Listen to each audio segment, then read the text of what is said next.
The Spurs have a tough decision to make. An article highlights a glaring issue that the San Antonio Spurs have been having over the last few weeks, and we're going to break it down here on Spurs Digest with your host, Keenan Warner. If you guys haven't yet, make sure you guys take a spur of the moment to get every Spurs moment by hitting that subscribe button so you don't miss all of the daily content we have coming for you. But awkward coaching decisions have led to unstable play, and this stat proves it. There's been decisions. Of course, we have De'Aaron Fox, and with the De'Aaron Fox grab, clearly it boosted our team's ceiling. But right now, our floor, we've got to make sure that we don't lessen the floor. Obviously, it's only been a couple games, so it's going to take a little bit of time. The Miami Heat, when they had a whole offseason, of course, after the LeBron decision, but they started off their season 9-8. Not everything's just as seamless as Kevin Durant coming in. You've got to make sure that you add a big piece coming in. You've got to work it. But there's been some awkward decisions, and the stats are here to prove it. Mitch Johnson has put in an unbelievably difficult position when it comes to having to thrust in charge of the San Antonio Spurs. Of course, shouts out to Popovich. Hope that everything is going well with you health-wise. Obviously, there were the talks that you were going to be coming back at some point. That date is undetermined, but the let alone there is just to let you know that he's doing all right. So that is great to know. But of course, you expect a well-proven, five-time champion, one of the greatest, if not the greatest coach of all time, to be leading the charge here. And even in his elder state, he is still in a cerebral basketball mind. So, of course, when you have that situation, it's like, oh, he will figure things out like this. I bet he was looking forward to the season with all the pieces he got, and looking at the Fox trade, he's probably itching to get back. Mitch Johnson has done a good job. There's been some highs, there's been some lows with him. I like his energy. He's a promising young coach in this league. He should be able to maybe get some spots later on. I don't know if what's going to happen or how long Pop's going to be doing it for, but it's going to be interesting to see what happens with Mitch next. The Spurs are 6-12 in 2025. You've got 4 games with De'Aaron Fox, a win against the Hawks, a win against the Wizards, 1-point losses to the Hornets and the Magic. I mean, the Wizards game, they went 30 for 30.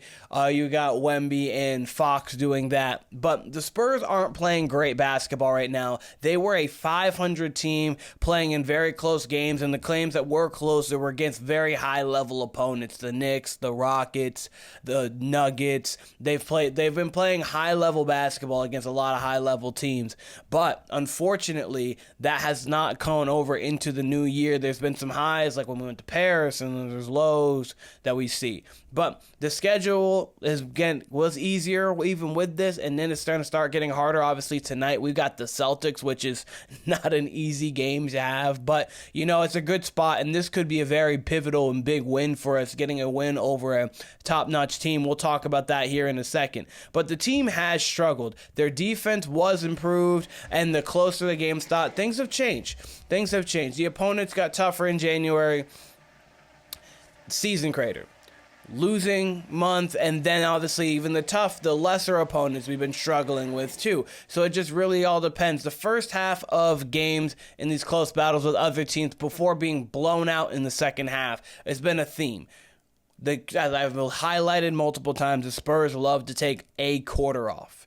They just they find their way to take a quarter off. I don't know what quarter it's going to be. It used to be the beginning of the game, and then in the back half, and then this has been like the beginning of the game's been fine, but then the back half has been bad. So it's like they just love to take a quarter off. But there is a way to get around this, and there's a way to kind of fix the offensive deficiency, because it starts on their offense and then goes to their defense to offense. But De'Aaron Fox or Chris Paul should be on the floor at all times. I adamantly agree with this. I think that they should be on the floor all the time. And there's one switch that we easily could make to make that be the case and what we should be doing.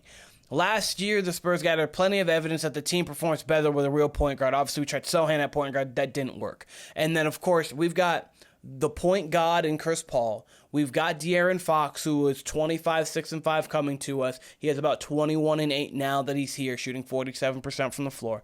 But picked up Chris Paul that allowed, you're like, okay, that's going to open up the floor entirely for these people. And it has opened the floor so far. Now that Fox is here, there's no reason to not have either one of them on the floor. There's just no reason. And since they both expected to play significant minutes, that's fine. Chris Paul's in an elder state too, guys. Chris Paul's in an elder state too. I don't care, honestly, that if Chris Paul thinks he needs 30 minutes a game. You're the coach for a reason. He should be sitting a beautiful 22 to 28 minutes. You got him there to help you out when it is April, May, June, and obviously helping the team get to those points.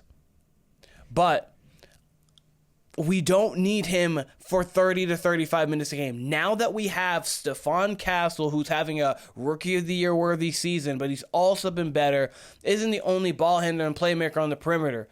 When Stephon Castle now doesn't have to be the point guard. On the season right now, Stephon Castle's 13 points. He has 4 assists. He has 3 rebounds.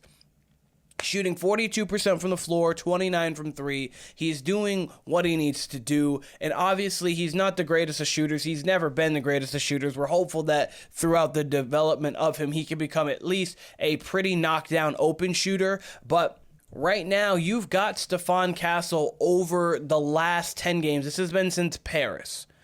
This has been since we went over to Paris. He's averaging 17 points, 4 rebounds, 3.5 assists, shooting 47% from the floor, 40 from 3, and 77 from the line. Why not start him? We've clearly seen this year when he is starting, he has been a high-level basketball player. There is no need to not start him. Now that we got De'Aaron Fox, Stephon Castle, Harrison Barnes, we've been starting Victor Wembanyama and Devin Vassell. Jeremy Sochan off the bench was Chris Paul.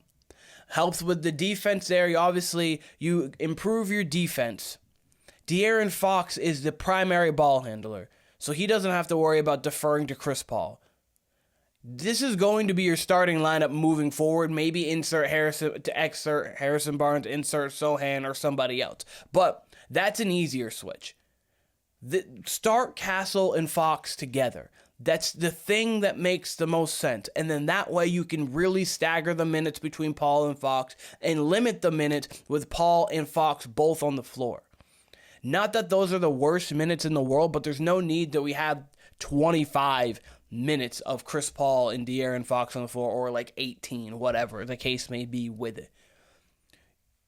Put Castle in the starting lineup. There is no need to not have him in the starting lineup. They've played 38 minutes over their 4 games last week where neither of them were on the floor. Outscored by 14, scoring 102.4 points per 100 percentage in those minutes. That would be the worst in the league. That is not a good rate. Your average for the NBA right now is around the 110-15 range. They're just not a great offensive team without a point guard. We know this because we saw it all last year, and we couldn't generate offense. We couldn't generate anything. Keep a point guard on the floor at all times between Chris Paul and De'Aaron Fox. There's no need not to. It worked before because we had Trey Jones, so you were able to kind of do that, but Trey Jones is no longer here. Keep one on the floor at all times, and all you have to do is start Stephon Castle. It's not a difficult position. It's a little awkward because you have to say, hey, Chris Paul, you're moving to the bench. But for the betterment of this team, him playing 20 to 25 minutes coming off the bench, so it's off the bench he would have a really good defender in Sochan, who obviously hasn't been exactly the same since he came back from his injury. He's still working through some things condition-wise, but not even working things condition-wise. He just hasn't been the same since he's been back. But you'd have Chris Paul. You would obviously have Sochan. You would have whatever big, Mamu, Bassi, whomever you have there at the big. You'd have Julian Champagnie and Keldon Johnson. So that's just if you did a full platoon swap. You're obviously going to have him play minutes with Vassell and Wemby and all that good stuff. And the way they sub out Wemby, he would still play with him. I just don't understand it. It's not difficult. It's just awkward because you have to say, Chris Paul, hi, you're old, go to the bench. And that's what you need to do. Unfortunately, Chris Paul, you're 39. You played off the bench last year with the Warriors for half of the season.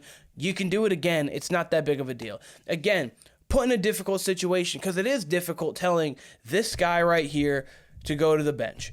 It is really difficult. I understand. It's 9 points, 4 rebounds, 8 assists, 42% from the floor, 36 from 3. He can't even be in crunch time minutes depending on the lineup, but like, just tell him to go to the bench. It's okay. It's fine. He's 39.